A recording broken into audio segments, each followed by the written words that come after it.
Echoes of the Orient welcomes you. Have you ever felt that something wasn't quite right without knowing why, or had a strange sense about someone or something only to watch it unfold exactly as you sensed? That feeling may not be random, it could be a message from the future. A deeper part of you, your higher self, might be trying to warn, guide, or remind you through intuition, dreams, or an unshakable sense of unease. In today's video, we'll journey through the mysterious space where science, spirituality, and the self intersect to uncover why your sixth sense might just be a message from the future that you've been ignoring. Have you ever been hit by a deep wave of regret after making a wrong decision?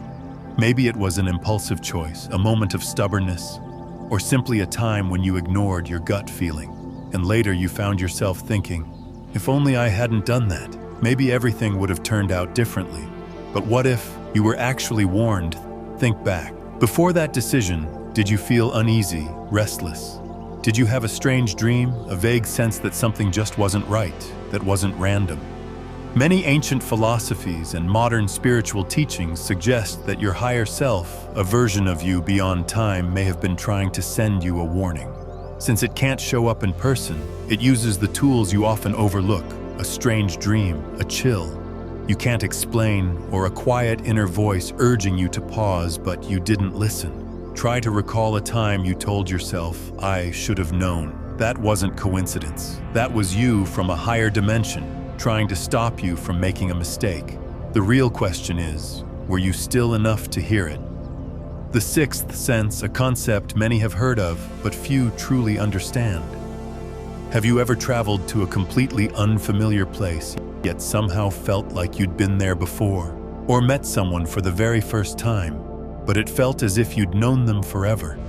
That strange sensation of something being both familiar and unknown is more common than you think. Many people experience it at least once in their lives, and then there are moments when you have a strong feeling that something is about to happen without any logical explanation. That deep, inexplicable knowing, that's your sixth sense at work.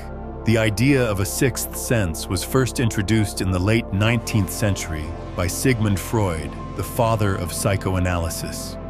Freud believed that beyond our 5 basic senses, human beings possess an additional intuitive capacity, what he called the sixth sense. But unlike sight or hearing, this isn't a physical sense. It's a perceptive ability that transcends time and space, allowing us to pick up on things that haven't happened yet, or that can't be seen with the naked eye. What's fascinating is that this sixth sense isn't something we have to learn. It's actually part of our natural human design. It's a built-in instinct, something we're all born with.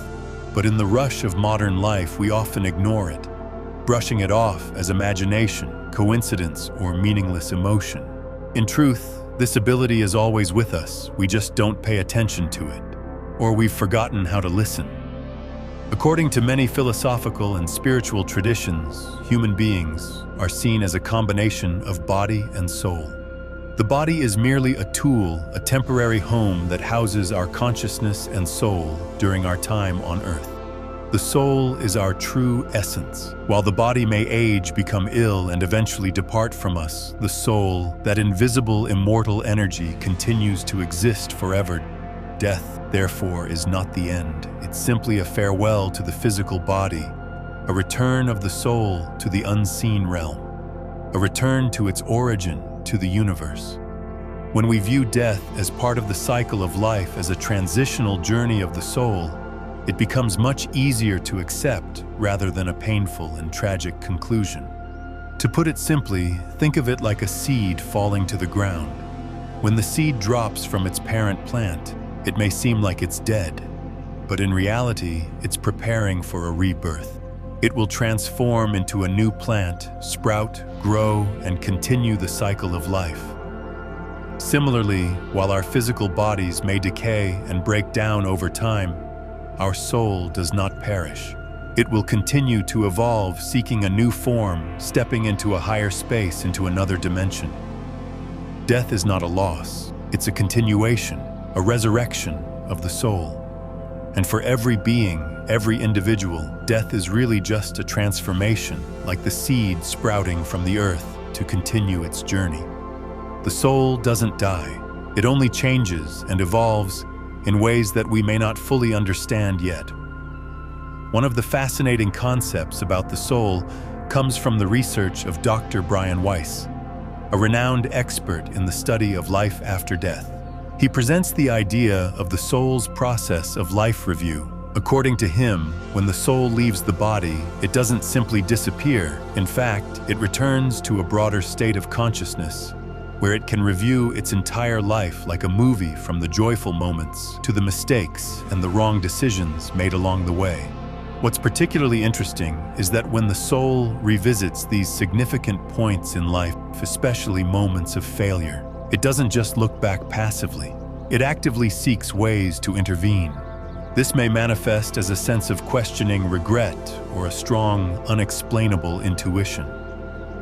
The soul from a higher dimension attempts to intervene, guiding the current self away from the same wrong decisions that were made in the past. However, there's an important note to consider. The soul cannot intervene directly in our physical lives. It cannot appear in this three-dimensional world as a tangible entity. Instead, the soul can only influence us through subtle, often unnoticed signs, such as strange dreams or a strong intuition about right and wrong. For example, you might dream of a situation similar to one in which you previously made a mistake, and in that dream, you might alter the outcome. That feeling is not a coincidence. It's the soul intervening from another space, sending signals to help you avoid repeating those mistakes in real life. A famous real-life example of the soul intervening and saving lives occurred during the Titanic disaster. Before the Titanic set sail on its fateful journey, some passengers experienced strange dreams in which they saw the ship sinking into the sea. These dreams were not just ordinary dreams. They carried a clear message, a warning of an impending disaster. Notably, some passengers believed in these dreams and decided to cancel their trip even though everything had already been prepared.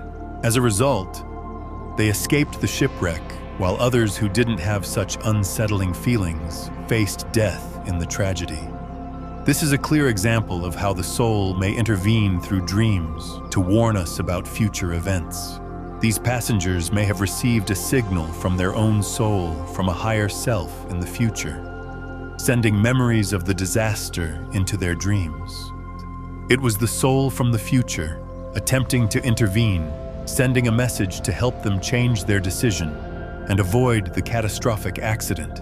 This event is not just a random coincidence, but perhaps a powerful testament to how the soul from a higher dimension can convey messages through dreams, intuition, or feelings of unease, helping us avoid mistakes or disasters.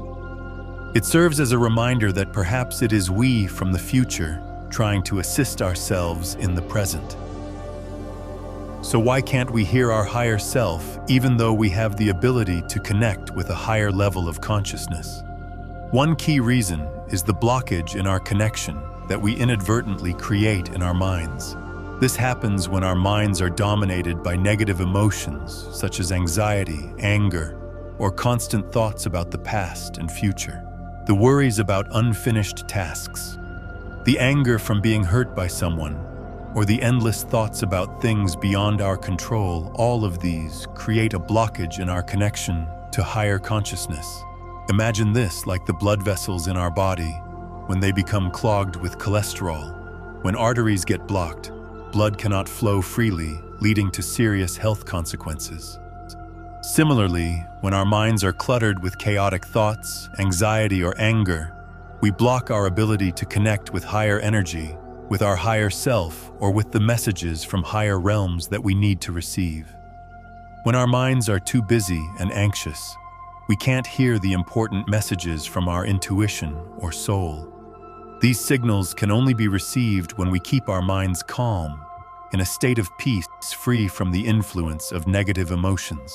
It's like we need to cleanse our blood vessels so that blood can flow freely. Similarly, our minds need to be purified, removing distractions so we can connect with higher consciousness clearly and accurately. Within each of us, there are two primary systems that govern our behavior and reactions to the world around us. The first system is the learned response system, also known as System 1. This system is built through our life experiences, lessons from the past, and the emotions we've encountered. It is heavily influenced by emotions. When we feel anger, anxiety, or fear, we tend to react impulsively without much thought. This system is a result of our ongoing process of learning and responding to the environment throughout our lives. It's like an automatic program in the brain that helps us respond quickly to situations, but it's also easily swayed by emotions, sometimes leading to poor decisions. In contrast, the second system, known as System 2, is our primal instinct. This system operates naturally and automatically, not influenced by thoughts or emotions. For example, when we feel hungry, our body automatically signals the need to eat. When we feel sleepy, we naturally seek rest without needing to think much about it. This system is a natural part of who we are, similar to the basic responses other living beings have. When a person achieves enlightenment, meaning they are no longer swept away by negative emotions and thoughts, they can reactivate this second system. At that point, they return to a state of natural living peacefully and in harmony with their primal instincts. All of their responses become more natural, not governed by unnecessary thoughts or worries. For example, in a state of enlightenment, when faced with a challenge, rather than reacting immediately with emotion or fear, we would know how to listen and feel deeply, making wise decisions naturally and peacefully. When our mind is in a state of stillness, free from worries or chaotic thoughts, that's when we can connect with a higher realm, a source of energy, wisdom, and guidance that we may have never fully recognized before. This state brings a profound sense of peace, as if all worries and stress simply vanish. When the mind is clear and not influenced by negative emotions, our intuition becomes sharper, more attuned, like a pure flow of information from a higher consciousness. This is pure intuition, the ability to sense what hasn't happened yet, to make decisions without overthinking. This state also brings a powerful inner strength, because when we connect with a higher realm, we are no longer limited by personal barriers or negative thoughts. This natural peace and wisdom become a great source of strength, helping us overcome life's challenges, like an endless well of energy that nourishes both the soul and the body. To reach this state of connection, we don't need to do anything too complicated. All we need to do is live fully in the present, without resisting or worrying about the future or the past. More importantly, we must be grateful and accept everything that comes into our lives, whether joy or sorrow. When we stop trying to control everything and accept life as it is, we naturally open the path to connect with messages from the higher realm.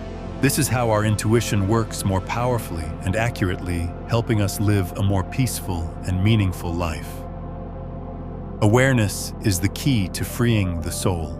We often try to avoid negative emotions like anger, sadness, or jealousy, thinking they are bad, but in reality, these emotions are not our enemies. They are signals.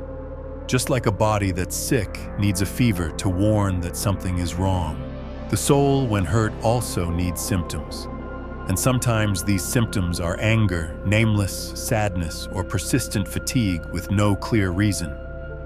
When we dare to stop and face those emotions without judgment or avoidance, that's when we begin the healing journey.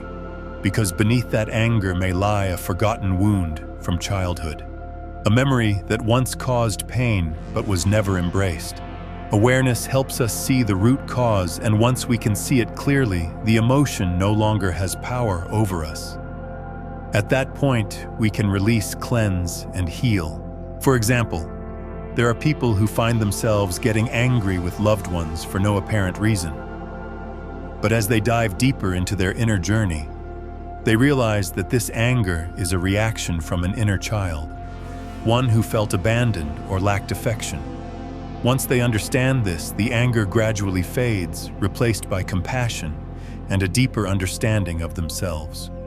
Only through awareness can we truly step out of the cycle of suffering, and that is the first step toward freeing the soul.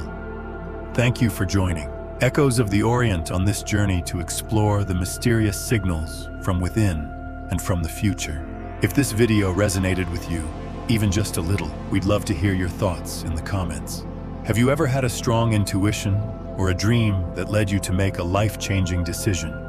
Don't forget to hit subscribe to the channel and turn on the notification bell so you won't miss the upcoming content, where we continue to delve into the unseen forces that hold transformative power.